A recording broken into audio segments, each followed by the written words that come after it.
Sir দেখুন এই নাম্বারটা 3 মাস যাবত কোনো রিচার্জই করতেছে না, এটা কি ব্লক করে দেব? না না বলো না, আমি কল দিয়ে দেখছি। হ্যালো, বলছি এটা জবেদা খালার নাম্বার।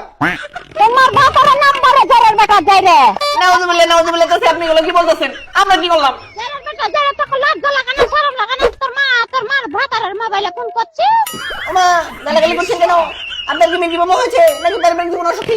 এ গাওরা কথা গোলি পাঠা দেব না খাস্তির বেটা। আরে চাচি, আমরা তো আপনার ভালোর জন্য কল করেছি, আপনি সেই প্রথম থেকে বকা দিয়েই যাচ্ছেন। তুই কেন ফোন করবি আর নাম্বারের মোবাইলে তোর মার ভাতার কিনে খেয়েছে?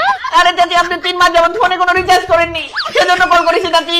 কি তোর রিচার্জ নেই? আপনার এই নাম্বারটাতে রিচার্জ শেষ হয়ে গেছে। হ্যাঁ চাচি, আপনি যদি এখন রিচার্জ না করেন তাহলে তো আপনার নাম্বারটা ব্লক হয়ে যাবে। আমরা তো আপনার ভালোর জন্যই কল করেছি, আপনি সেই শুরু থেকে বকা দিয়েই যাচ্ছেন। আমার বুঝা ভুল আছে, একটা নাম্বার আমাকে খুব বিরক্ত করে জ্বালাইছে, অন্য নাম্বারে ফোন করছে। ছি চাচি, আপনি না জেনে না বুঝে কতগুলো কল দিলেন বলুন তো চাচি। হ্যাঁ আমার ভুল হয়েছে। অনেক কষ্ট পেয়েছি চাচি।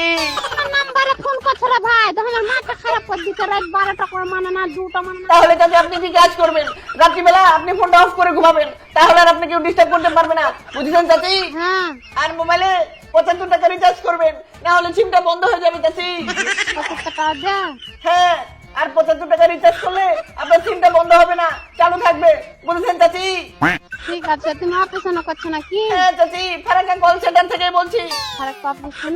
হ্যাঁ, অনেকদিন ধরে রিচার্জ করে না তো, সেজন্য অফিস থেকে আমাকে নাম্বারটা দিয়ে বললো কাস্টমারের সাথে কথা বলতে, কিন্তু আপনাকে ফোন করতেই আপনি যে গালিগালাজ শুরু করলেন, আমার তারিখ বলে হাগু মেরে যাচ্ছিল।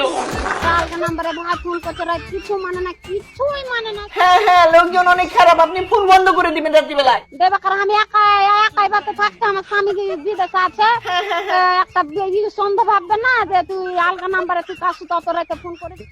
জি চাচি, ঠিক বলেছেন, রং নাম্বার থেকে কল দিলে চাচা তো সন্দেহ করবে। আপনি একজন উচিত কাজ করেছেন, ঠিক কাজ করেছেন, আর দয়া করে নাম্বারটা রিচার্জ করবেন, না হলে কিন্তু সিমটা অফ হয়ে যাবে। ঠিক আছে, রাইতো করব। ঠিক আছে চাচি, ভালো থাকবেন, সুস্থ থাকবেন, আল্লাহ হাফেজ।